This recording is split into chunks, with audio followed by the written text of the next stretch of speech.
ચેનલમાં હાર્દિક સ્વાગત છે। આજે આપણે ધોરણ 10 ના સંભાવના ચેપ્ટરના સ્વાધ્યાયના દાખલા આપણે ગણીશું। ઓકે, જે તમારે એક્ઝામ ની અંદર પૂછાય છે આપણે એ દાખલા ગણશું। ચલો જોઈએ। શરૂઆત આપણે કરીએ છીએ દાખલા નંબર 4। વિકલ્પ છે જે તમારી પરીક્ષામાં પૂછવાની સંભાવના છે કે નીચેનામાંથી કયા વિકલ્પની ઘટના મતલબ ઘટનાની સંભાવના ન હોઈ શકે। જો કોઈ પણ વિકલ્પ છે એની અંદર એમ કીધું છે તમને કે ભાઈ અહીંયા આપેલો છે 2/3, બીજો આપેલો છે તમને -1/5, ત્રીજો તમને આપેલો છે 15% અને ચોથો આપેલો છે 0.7। હજુ એક વસ્તુ સાંભળજો, અંદર એમ કીધું છે કે એની સંભાવના ન હોય શકે, મતલબ કઈ ઘટના એવી છે કે જેની સંભાવના ન હોય શકે। તો મેં તમને આની પહેલાના વિડીયોમાં સમજાવ્યું શું કે કોઈ પણ સંભાવનાની શરૂઆત 0 થી થાય અથવા 0 ની બરાબર હોય અથવા 1 ની બરાબર હોય અથવા 1 થી નાની, મતલબ 0 થી 1 ની વચ્ચે હોય। તો જો આનો ભાગાકાર કરો એટલે 0 થી આવે, 0 થી 1 ની વચ્ચે, પણ માઇનસમાં જો આવે છે નથી આવતો। હંમેશા યાદ રાખજો કોઈ પણ ઘટનાની સંભાવના માઇનસ હોતી નથી, ઋણ ન હોય। આખું બંધ કરીને ગમે ત્યારે તમે આવો વિકલ્પ પૂછે, કદાચ વિકલ્પ ફેરવીને પૂછે તો એનો જવાબ યાદ રાખવાનો, કોઈ પણ ઘટનાની સંભાવના 0 થી 1 ની વચ્ચે હોય। સમજી ગયા? કોઈ દિવસ ઋણ એનો જવાબ આવે નહીં, એટલે એનો જવાબ આવશે 1.5। સમજાણું? હવે દાખલા નંબર 5 છે, ઈ પણ તમારી એક્ઝામમાં પૂછાયો છે, તો ચલો એની વાત કરીએ।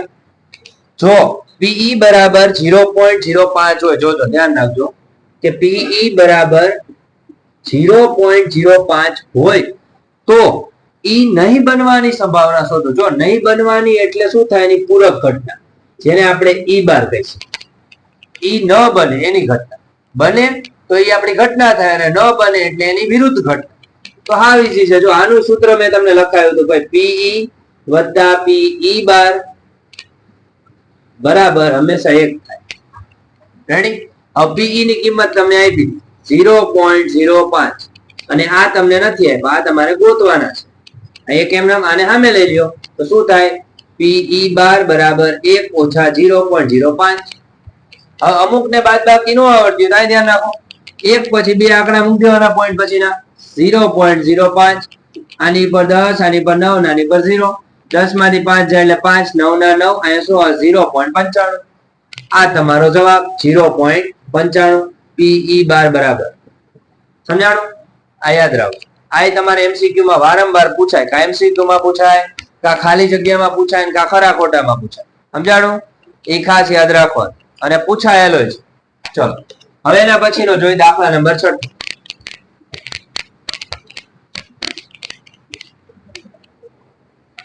ચલો દાખલા નંબર 6 માં શું કે છે તો એની અંદર જુઓ, એક થેલામાં લીંબુના સ્વાદની મીઠાઈઓ છે, આપણે લખ્યું એક થેલામાં લીંબુના સ્વાદની મીઠાઈ છે। હવે શું કીધું જો, તો માલિની થેલામાં જોયા વગર એક મીઠાઈ કાઢે છે અને પેલું નંબર 1 કે ઈ મીઠાઈ નારંગીના સ્વાદની મીઠાઈ હોય અને નંબર 2 બીજી ઘટના આપણે આ ગોતવાની છે કે લીંબુના સ્વાદની મીઠાઈ હોય। હજુ એક વસ્તુ સાંભળો, તમને ખબર છે કે ભાઈ એક થેલાની અંદર કેવી મીઠાઈ છે? તો એક થેલામાં લીંબુના સ્વાદની મીઠાઈ છે, તો આપણને એટલી તો ખબર પડે ને ભાઈ, લીંબુના સ્વાદની મીઠાઈ છે તો એમાં કોઈથી નારંગીના સ્વાદની મીઠાઈ નીકળે? નો નીકળે। તો આનો જવાબ તો ડાયરેક્ટ તમને મળી જાય કે ભાઈ આની સંભાવના ગોતી હોય, તમારે સૂત્ર મૂકવું હોય તો મૂકી શકો, PA બરાબર m ના છેદમાં n, મતલબ આનો જવાબ શું આવે? 0 ના છેદમાં n, એટલે જવાબ શું આવે? 0। સમજાણું? કેમ કે એમાં કોઈ જવાબ જ ન આવે, કેમ કે અંદર મીઠાઈ નારંગીની છે જ નહીં, તો મળશે ક્યાંથી? સમજાણું? હવે માની લો તમને એમ કે લીંબુના સ્વાદની મીઠાઈ છે, તો લીંબુના સ્વાદની કેટલી છે એ આપણને નથી ખબર, તો આપણે ધારી લઈએ કદાચ માની લો 1 હોય તો અહીં લખી શકો, અહીં PB નામ દઈ દો, m ના છેદમાં n, મતલબ 1 ના છેદમાં 1, તો એનો જવાબ શું આવે? 1। લીંબુના સ્વાદની મીઠાઈની સંભાવના 1 આવે, જ્યારે નારંગીના સ્વાદની મીઠાઈની સંભાવના 0 આવે। શું કામ? કેમ કે નારંગીની અંદર મીઠાઈઓ છે જ નહીં, જે વસ્તુ અંદર ન હોય એની કોઈ ઘટના મળે નહીં। ચલો હવે એના પછી દાખલા નંબર 7 ની વાત કરીએ. રેડી?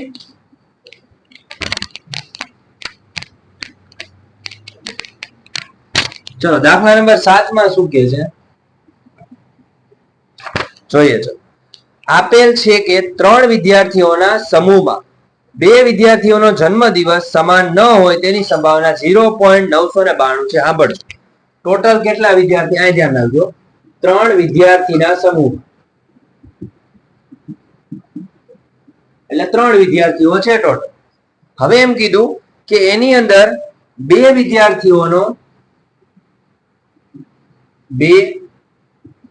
વિદ્યાર્થીઓનો જન્મદિવસ શું છે? સમાન ન હોય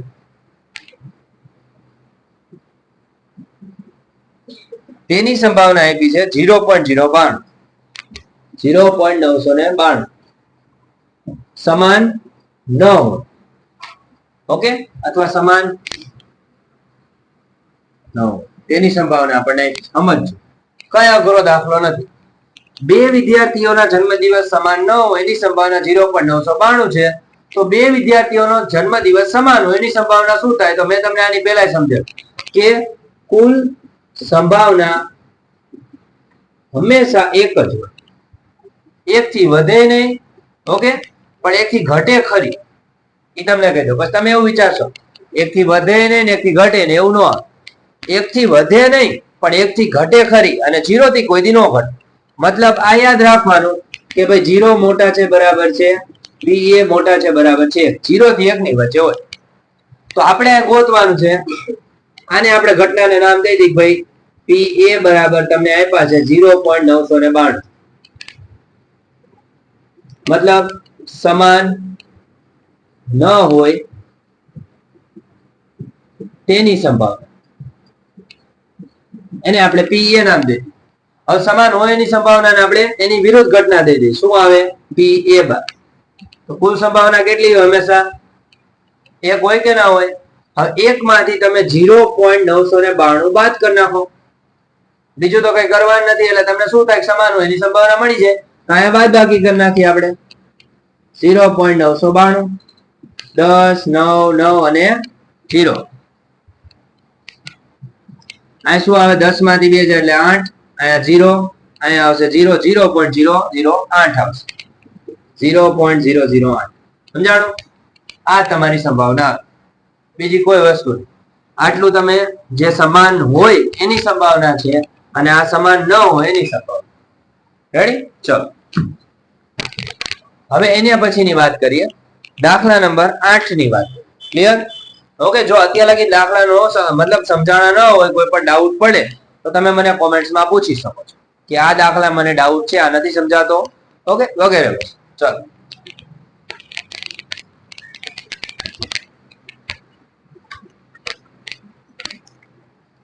ચલો દાખલા નંબર 8 ની વાત કરીએ. શું કે છે? તો એક થેલામાં, આ ધ્યાન રાખજો બધા, એક થેલામાં શું છે? તો 3 લાલ દડા છે, 5 કાળા દડા છે. રેડી? હવે એમ કીધું છે કે થેલામાંથી એક દડો યાદચ્છિક રીતે બહાર કાઢવામાં આવે, અને ઈ દડો શું હોય? લાલ હોય, અથવા ઈ દડો શું કીધું? લાલ ન હોય. હા, ઈઝી દાખલો છે. જો આવો દાખલો વારંવાર પરીક્ષામાં પૂછાય, અને આના જેટલો એક ઈઝી ન પડે. હવે તમને એટલી ખબર પડે કે ભાઈ 3 લાલ ને 5 કાળા એટલે કુલ 8 દડા થયા. સમજાણો? એટલે n બરાબર કુલ કેટલા દડા થયા? 8. હવે તમને કીધું લાલ ગોતવો હોય તો એની સંભાવના તમે મૂકો. ભાઈ PA બરાબર સૂત્ર આપણે મૂકી દેવાનું. ન હોય સમજાણો? કે પેલા અહીં સંભાવનાનું સૂત્ર મૂકી દો ઘટનાનું. PA બરાબર શું આવે? નીચે આવશે કુલ પરિણામોની સંખ્યા,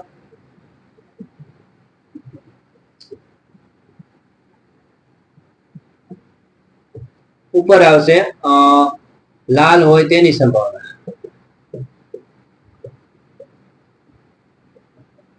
સમજાણો? અને આની જગ્યાએ તમે ડાયરેક્ટ મૂકો તોય ચાલે, પણ ડાયરેક્ટ મૂકવામાં ખાસ ઈ ધ્યાન રાખવાનું. જો સૂત્ર અહીંયા નથી મૂકવું આપણે, એની જગ્યાએ આવી રીતે તમે મૂકી. કે ભાઈ જો કુલ દડા n બરાબર કેટલા હતા? 8 હતા. હવે એમ કીધું કે એક દડો લાલ હોય તો લાલ દડો કેટલા હતા? 3. તો 3 માંથી ગમે એક દડો હોઈ શકે ને, એમાં કોઈ નિશાની તો કરેલી નથી. 3 માંથી એક. હવે આની સંભાવના તમે લખો p a બરાબર m ના છેદમાં n. m એટલે કેટલા? 3. 3 ના છેદમાં 8. આના કોઈ છેદ ન ઉડે, 3 ના ઘડિયામાં 8 ન આવે એટલે એમને રહેવા દેવાનું. હવે આ જ વસ્તુ બાજુમાં કરીએ કે n બરાબર કુલ દડા 8 હતા. હવે જો વિચારજો, તમે બધા વિચારો કે ભાઈ લાલ ન હોય તો તમારા પાસે એક જ પ્રશ્ન ઉભો થાય કે આની અંદર લાલ દડો તો નથી, મતલબ લાલ છે, લાલ ન હોય એવો દડો કયો? તો આપણને એટલી ખબર પડે જ કે ભાઈ લાલ ન હોય તો એ કાળો દડો હોય. સમજાણું? મૂળ અંદર બે કલર જ છે, એક કાળો ને એક લાલ. લાલ ન હોય તો કાળા દડાનો હોય. તો આપણે લખ્યું નથી કે કાળાની સંભાવના ગોતો, પણ આપણે સમજવું પડે કે ભાઈ લાલ નથી તો કાળા દડા હોય. તો એમ બરાબર આપણે લખી શકીએ 5. હવે આની સંભાવના b બરાબર m ના છેદમાં n, મતલબ 5 ના છેદમાં 8. સમજાણું? આ રીતે દાખલો થાય. આમાં બીજી કોઈ વસ્તુ ને આટલો ગણો એટલે તમને 2 થી 3 માર્ક મળી. ઓકે, ચલો હવે એના પછી દાખલા નંબર 9મો જોઈએ.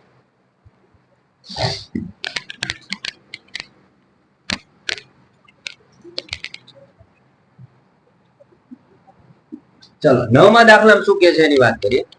તો જો એક પેટીમાં 5 લાલ લખોટી છે, 8 સફેદ લખોટી છે અને 4 લીલી લખોટી છે. પેટીમાંથી એક લખોટી યાદચ્છિક રીતે કાઢવામાં આવે છે. તો બહાર કાઢેલ લખોટી લાલ હોય, સફેદ હોય અને લીલી ન હોય તેની સંભાવના શોધો. હા, બીજી દાખલો છે, જોજો. પેલા આપણે લખ નાખી 5 લાલ લખોટી. રેડી? પછી એમ કીધું 8 સફેદ લખોટી. પછી એમ કીધું છે કે 4 લીલી લખોટી. હવે સાંભળજો, આની અંદર પેલા કુલ સરવાળો બતાવો. સૌથી પહેલું હંમેશા 8 ને 4 12, 12 ને 5 17. રેડી? ફરીથી એકવાર 8 ને 5 13, 13 ને 4 17. તમને જે મારું લાગે. કુલ આપણી પાસે 17 લખોટી છે એટલે n બરાબર આપણને 17 મળી. સમજાણું? હવે તમને પેલી ઘટના કીધી છે કે પેલા તમને કીધું છે કે લાલ હોય એની સંભાવના ગોતો. લાલ હોય. પછી નંબર 2 આપેલો છે શું? કે સફેદ હોય. અને ત્રીજું આપેલું છે કે લીલી ન હોય. આવી રીતે સમજ. હવે લાલ હોય તો લાલ કેટલા હતા? 5 હતા. એનો મતલબ m બરાબર 5 આવે. n બરાબર કુલ લખોટી કેટલી હતી? 17 હતી. હવે તમે સંભાવના મૂકો ભાઈ p a બરાબર m ના છેદમાં n, મતલબ 5 ના છેદમાં 17. આ જવાબ. છેદ ઉડે તો ઉડાડવા, નકર ઉડાડવાના નહીં. આ પેલી ઘટના પૂરી. હવે બીજી ઘટના જોઈ. સફેદ હોય તો સફેદ કેટલી હતી? 8. તો m બરાબર 8 અને કુલ કેટલા હતા? તો 17. હવે એની સંભાવના આપણે ગોતી લઈએ. તો અહીં લખવાનું p b બરાબર m ના છેદમાં n, મતલબ 8 ના છેદમાં 17. આ તમારી બીજી ઘટના પૂરી. ક્લિયર? હવે ત્રીજી ઘટના જો સમજજો. લીલી ન હોય એનો મતલબ કે આ ઘટના લેવાની નથી. તો શું લેવું પડે? આ બે લેવી પડે. તો લીલી ન હોય એનો મતલબ લાલ હોય એટલે કે 5, અને બીજી શું હોય? સફેદ હોય એનો મતલબ કે 8. સમજાણું? લીલી ન હોય તો લાલ અને સફેદ બંને હોય છે. તો આપણે 8 ને 5 કેટલા થયા? 13 થયા. તો m બરાબર કેટલા આવ્યા? 13 આવ્યા. હવે અહીંયા તમે મૂકી શકો કે pc બરાબર m ના છેદમાં n, મતલબ સોરી અહીંયા 13 આવશે અને n બરાબર આવશે 17. તો અહીંયા આવશે 13 ના છેદમાં 17. આ તમારો જવાબ. ખબર પડી? આ રીતે તમારે દાખલા નંબર 9મો ગણવાનો રહેશે. ક્લિયર? અક્ષર ચોખ્ખા કાઢવાના અને બધી વસ્તુ લખવાની એટલે સામેવાળાને ખબર પડે તો જ પૂરા માર્ક મળશે, નકર મળશે નહીં. ચલો આગળ દાખલા નંબર 10. ઓકે, ચલો જોઈએ.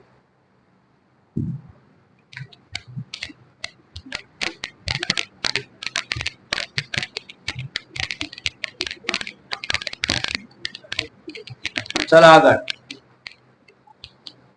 એક ગલામાં 50 પૈસાના 100 સિક્કા છે. સમજો. અને 1 રૂપિયાના 50 સિક્કા છે, 2 રૂપિયાના 20 સિક્કા છે, 5 રૂપિયાના 10 સિક્કા છે. જ્યારે આ ગલ્લાને ઊંધો કરવામાં આવે ત્યારે પાત્રમાંથી કોઈ એક સિક્કો બહાર પડે તેની સમસંભાવી હોય તો 50 પૈસાનો સિક્કો હોય અને 5 રૂપિયાનો સિક્કો ન હોય તેની સંભાવના શોધો. જો દાખલો સમજવા જેવો છે, અઘરો નથી પણ રકમ સમજવાની. જો પહેલા એમ કીધું કે 50 પૈસાના 100 સિક્કા, પછી એમ કીધું છે 1 રૂપિયાના 50 સિક્કા,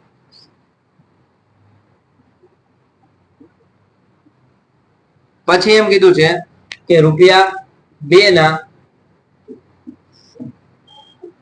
20 સિક્કા, પછી આપ્યું છે 5 રૂપિયાના 10 સિક્કા, રૂપિયા 5 ના 10 સિક્કા. હવે સાંભળજો, જો દાખલો અઘરો નથી. ઘણા બધા શું કરશે ખબર છે, આની રકમ તમે જોશો એટલે તમને એમ લાગે રકમ આવડી મોટી એટલે દાખલો અઘરો છે. હવે આ બધું તમને ક્લિયર થઈ ગયું. 50 પૈસા એટલે પેલા આવતા હતા, ઓકે. અત્યારે આપણે એનો ઉપયોગ નથી થતો. 1 રૂપિયાનો 2 રૂપિયાનો 5 રૂપિયાના સિક્કાનો ઉપયોગ થાય છે. હવે પેલા એક કામ કરીએ, પેલા આપણી પાસે કુલ સિક્કા કેટલા એ જોઈ લઈએ. તો ચલો, અહીંયા 100 હતા, અહીંયા 50 હતા. 150, 20, 170 અને 10 એટલે 180 સિક્કા થયા ટોટલ. એટલે કુલ 180 સિક્કા એટલે n બરાબર 180 આવ્યા. રેડી?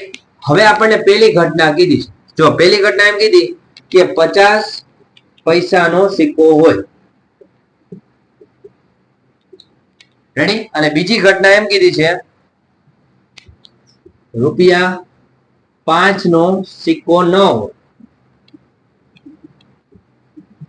પેલા આપણે પેલી ઘટના લઈ. જો 50 પૈસાનો સિક્કો હોય એનો મતલબ ક્યાં, તો કેટલા સિક્કા હતા એના? 100 હતા. રેડી? એનો મતલબ m બરાબર 100 સિક્કા અને n બરાબર કુલ 180 સિક્કા. સમજાણું? બધા મિક્સમાં કરીએ. તો અહીંયા ઘટના મૂકી દે ભાઈ, p a બરાબર m ના છેદમાં n, મતલબ 100 ભાગ્યા 18 કરો, 180 કરો, મીંડો ગયો. હજી આના છેદ ઉડે તો 2 પંચા ને 10 અને 2 નવા ને 18, 2 વડે ભાગ લાવ્યા એટલે એનો જવાબ 5 ના છેદમાં 9 આવ્યો. હવે છેદ નો ઉડે કેમ કે 9 ના ઘડિયામાં 5 નો અને 5 ના ઘડિયામાં 9 નો. હવે બાજુમાં ચલો આ સમજવાનું છે. એમ કીધું કે 5 નો સિક્કો ન હોય તો આને કાઢી નાખો. કેટલા સિક્કા? 10 હતા, 180 માં 10 એટલે 170 સિક્કા વધ્યા. 170 માં ગમે એ હોઈ શકે. અહીં લખવાનું m બરાબર, જો નો ખબર પડે તો સમજાવો કે આનો સિક્કો નહીં લેવાનો તો આના કેટલા 100 સિક્કા થાય 50 પૈસાના. આના કેટલા થયા? 50 સિક્કા થયા. અને આના 20 સિક્કા થયા એટલે 170 સિક્કા આવ્યા. કુલ સિક્કા 180 હતા પણ આપણે પસંદગી 170 માંથી કરી તો n બરાબર કેટલા આવે? 180 આવે. હવે આ ઘટના મૂકી દેવાની, p b બરાબર m ના છેદમાં n, મતલબ 170 ભાગ્યા 180 કરી નાખો, મીંડું ગયું એટલે જવાબ આવ્યો 17 ના છેદમાં 18. સમજાણું? આ રીતે તમારો દાખલા નંબર 10મો પૂર્ણ થાય છે. આમાં કોઈને ડાઉટ હોય તો તમે મને કોમેન્ટ્સમાં જણાવી શકો છો. રેડી? આપણે આ વિડીયોની અંદર 1 થી 10 દાખલા, મતલબ 4 થી 10 દાખલા તમને શીખવાડો. એના પછીના દાખલા તમને નેક્સ્ટ વિડીયોમાં મળશે. ઓકે? અને આ દાખલાઓ તમે વિડીયોની સાથે જોતા જજો અને ગણતા જજો. જો કોઈ પણ પ્રકારનો ડાઉટ થાય તો કોને કોમેન્ટ્સમાં કહી શકો છો. ઓકે? અને આ ચેપ્ટર સાવ ઈઝી છે એટલે પૂરેપૂરા માર્ક તમને મળી જશે. ઓકે? જો હવે તમે મારી ચેનલમાં નવા હોય તો ચેનલને સબસ્ક્રાઇબ કરો, લાઈક કરો અને તમારા જેવા ધોરણ 10 ના વિદ્યાર્થી મિત્રો સુધી એને શેર કરો. ઓકે વિદ્યાર્થી મિત્રો, થેન્ક યુ સો મચ. જય હિન્દ, જય ભારત.